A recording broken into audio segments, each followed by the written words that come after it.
कभी कभी हमारे घर में हमारी औलाद उस रूप में जन्म लेती है जैसा एक लोहार के यहाँ पड़ा आयरन होता है।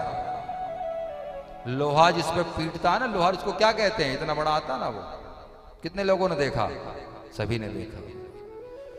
वो आयरन पर लोहा पीटते पीटते करोड़ों लाखों कुंटल लोहे ने आकार ले लिया, लेकिन वो आयरन कैसा रहा?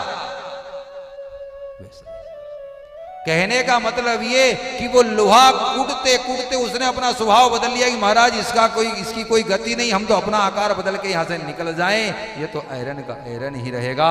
कभी कोई पूर्व जन्म का ऐसा पुत्र हमारे यहाँ ऐसा ऋण जन्म ले लेता है तो भैया उससे कोई द्वेष ना करे, वो कोई बुरे कर्म ना करे, उससे पहले हमको वहां से निकल जाना चाहिए, वही समझदारी कहती है। दूसरा, हर घड़ी आप सत्संग में कभी सुनना ना कर जी।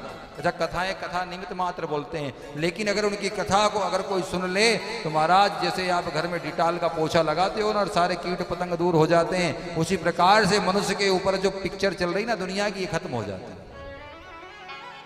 वो संसार को जीने की कला भी बताते हैं, कैसा जीना चाहिए,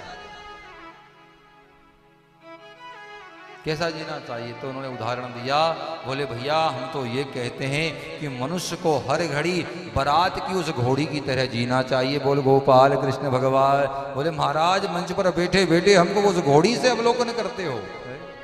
अरे उस घोड़ी की विचारधारा देखो, उस घोड़ी के व्यवहार को देखो।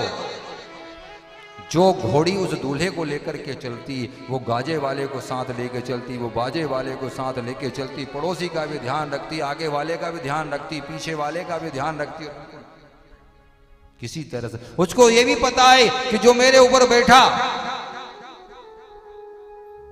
कोई सवार है क्या, लेकिन फिर भी उसका सामना करती है, क्योंकि उसको सबको लेकर के चलना है। जो घोड़ी बारात में चल रही है उसको रणभूमि में खड़ा कर दो भला, वो दौड़ना भी जानती है, वो चाल सीखी है, वो दौड़ना सीखी है, जब तो आपके बीच भी शोभायमान हो रही है। इसीलिए हर घर में बहू को भी, सास को, ससुर को, सबको साथ लेकर के चलना चाहिए। छोटे भाई को बड़े को लेकर के चलना चाहिए, बड़े को छोटे को लेकर के चलना चाहिए। तो हम मनुष्य से तो उस घोड़ी के जीवन की यात्रा अच्छी, जो सारे संसार को एक मनुष्य सिखाता है उसको चलना, एक मनुष्य सिखाता है उसको जीना, और वो अपने आप में ढल जाती है और हमारे साथ चलती है, भला निकल जाती है क्या?